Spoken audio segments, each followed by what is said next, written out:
Assalamualaikum warahmatullahi wabarakatuh.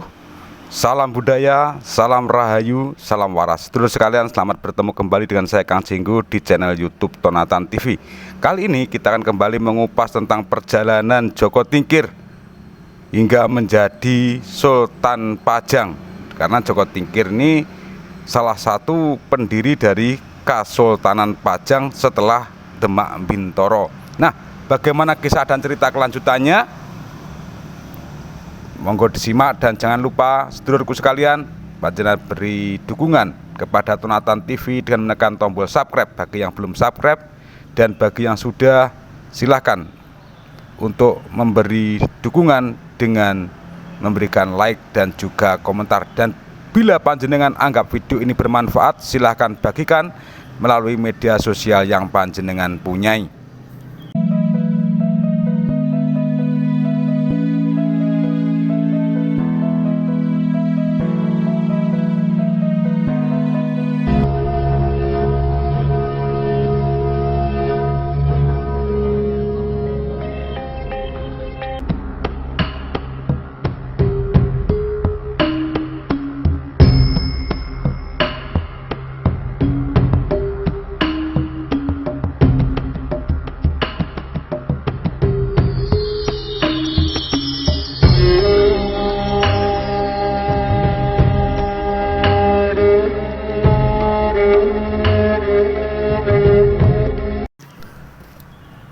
Semasa menjabat sebagai Adipati Pajang, nyawa Joko Tingkir pernah diancam oleh Aryo Penangsang atau putra Pangeran Kinkin atau Pangeran Sedoleben. Adapun kisahnya yang ditulis dalam Babat Tanah Jawa adalah sebagai berikut.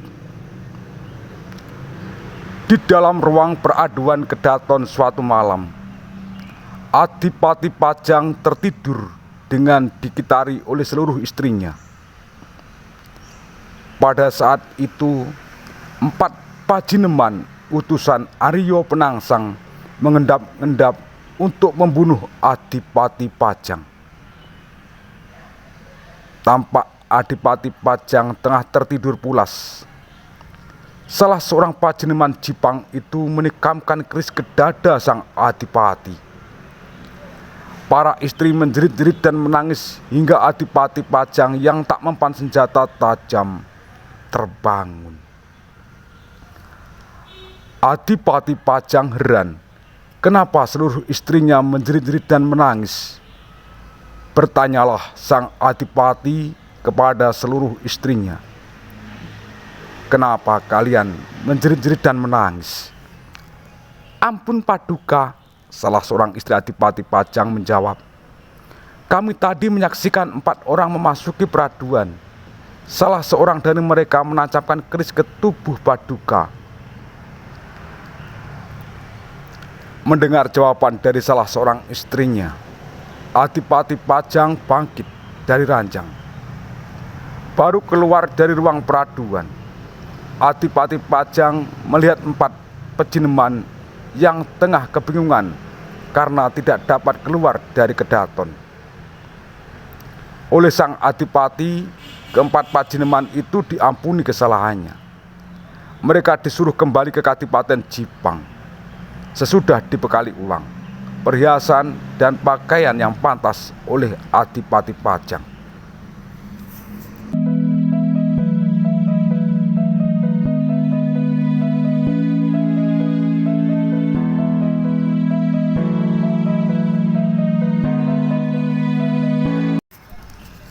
Setiba di Kadipaten Jipang, ke-4 pajineman itu melaporkan hasil tugasnya kepada Aryo Penangsang.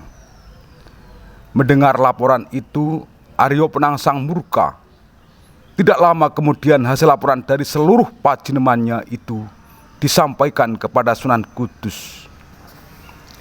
Sunan Kudus memerintahkan kepada Aryo Penangsang agar mengirim pengalasan pergi ke Kadipaten Pajang, mengundang kehadiran Adipati Pajang ke Kasunanan Kudus untuk berbincang-bincang tentang ilmu pengetahuan. Adipati Jipang segera melaksanakan perintah Sunan Kudus. Tidak lama setelah pengalasan melaksanakan perintah Arya Penangsang, Adipati Pajang datang ke Kasunanan Kudus. Bertemulah Adipati Pajang yang disertai oleh pemanahan, penjawi, Raden Bagus atau Danang Sutawijoyo, dan 40 prajurit dengan Sunan Kudus dan Arya Penangsang. Adipati Pajang memamerkan keris saktinya Kiai Carubuk dalam pertemuannya dengan Arya Penangsang. Demikian pula Arya Penangsang. Adipati Jipang itu memamerkan keris saktinya Kiai Setan Kober kepada Adipati Pajang. Mereka berdua diperintahkan oleh Sunan Kudus untuk memasukkan keris itu ke dalam warangkanya. Kemudian keduanya diperintahkan untuk beristirahat di pondok tepian sungai Bengawan Sole. Arya Penangsang tinggal di sebelah barat sungai. Sementara itu Adipati Pajang beserta pengikutnya tinggal di sebelah timur sungai. Keesokan harinya, Adipati Pajang beserta pemanahan, penjawi, dan Raden Bagus pergi ke Gunung Donorojo untuk menjenguk Ratu Kalinyamat yang tengah melakukan topo wudo Apinjung Rikmo. Dalam pertemuannya dengan Ratu Kalinyamat, Adipati Pajang diminta tolong untuk memenggal kepala Arya Penangsang, bahwa Adipati Jipang itu telah sirna. Ratu Kalinyamat akan menyelesaikan toponya.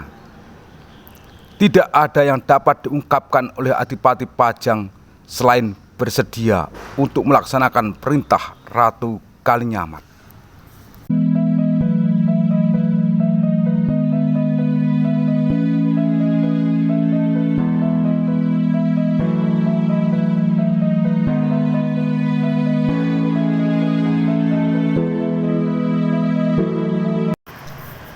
Setiba di Pesanggerahan di sebelah timur sungai Bengawan Sole, Adipati Pajang memberikan pengumuman kepada seluruh mantrinya. Barang siapa yang mengikuti sayembara hingga berhasil memenggal kepala Arya Penangsang akan mendapatkan tanah Pati dan tanah Mentao. Mendengar pengumuman dari Adipati Pajang bahwa pemanahan, penjawi, juru mertani, dan Raden Bagus sepakat untuk mengikuti sayembara itu. Setelah mendapat restu dari Adipati Pajang, permohonan pemanahan beserta rombongan meninggalkan Pesanggerahan dan menemui salah seorang tukang rumput untuk kuda gagak rimang milik Arya Penangsang. Salah satu telinga dari tukang rumput itu diiris hingga darah mengucur ke tubuhnya oleh pemanahan. Setelah dikalungi selembar surat tantangan dari juru mertani, tukang rumput itu disuruh menghadap Arya Penangsang. Tukang rumput itu menghadap Arya Penangsang sambil meraung-raung kesakitan. Mendengar laporan dari tukang rumput yang telah diiris salah satu telinganya oleh orang Selo itu, Tumenggung Mataun menghadap Arya Penangsang. Selain melaporkan apa yang telah terjadi, Tumenggung Mataun juga menyerahkan surat tantangan yang dikalungkan di leher tukang rumput pada Arya Penangsang. Sang Adipati Jipang sontak dan berhenti bersantap, kemudian membaca surat tantangan itu yang berisi, Arya Penangsang, jika kau seorang perwira, seorang kesatria, hadapilah kami, orang-orang Pajang. Aku tunggu kau di seberang sungai Bengawan Sore. Sebelum usai membaca surat itu, Arya Penangsang berang bukan kepalang. Kemurkaannya ditumpahkan dengan memukul piring tempat nasinya hingga terbelah menjadi dua. tanpa memperhatikan nasihat Tumenggung Metaun, Aryo Penangsang segera naik ke gigir kuda Gagak Rimang menuju tepian Sungai Bengawan Sore.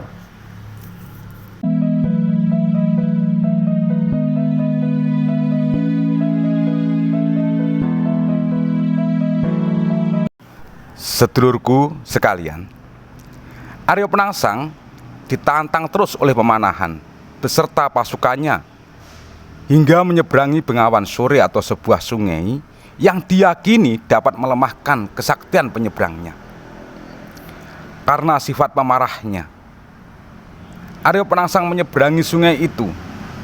Pasukan Pajang menghujani peluru, tombak, panah, hingga lambung Aryo Penangsang yang terkena tombak menjuntaikan ususnya keluar. Sembari memacu Gagak Rimang menuju seberang sungai, Aryo Penangsang menyampirkan ususnya ke pusaka Kiai Setan Kober yang terselip di pinggang.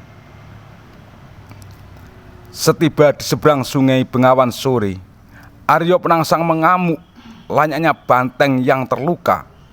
Banyak pasukan Pemanahan tewas terinjak kaki kuda Gagak Rimang. Melihat pasukannya kian menipis, Pemanahan, Penjawi, dan Raden Bagus kemudian menghadapi Aryo Penangsang. Manakala Aryo Penangsang dapat menangkap Raden Bagus, Juru Mertani meminta Aryo Penangsang untuk membunuh anak itu dengan keris pusakanya.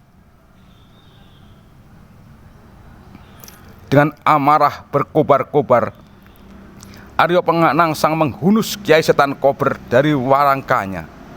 Niat hati ingin membunuh Raden Bagus, namun keris pusakanya itu justru mengakhiri hidup Aryo Penangsang setelah memutus ususnya sendiri. Setelah Aryo Penangsang menghembuskan nafas terakhir, Pemanahan memenggal kepalanya. Pemanahan, Penjawi, Juru Mertani, dan Raden Bagus menghadap Adipati Pajang untuk melaporkan tentang keberhasilannya di dalam mengikuti sayembara memotong kepala Aryo Penangsang. Melihat keberhasilan itu, Adipati Pajang memenuhi sabda Pandito Ratu dan memberikan tanah Pati pada Panjawi yang kelak dikenal dengan Ki Ageng Pati. Kemudian memberikan tanah Mentawuk kepada Pemanahan yang kelak dikenal dengan Ki Ageng Mataram.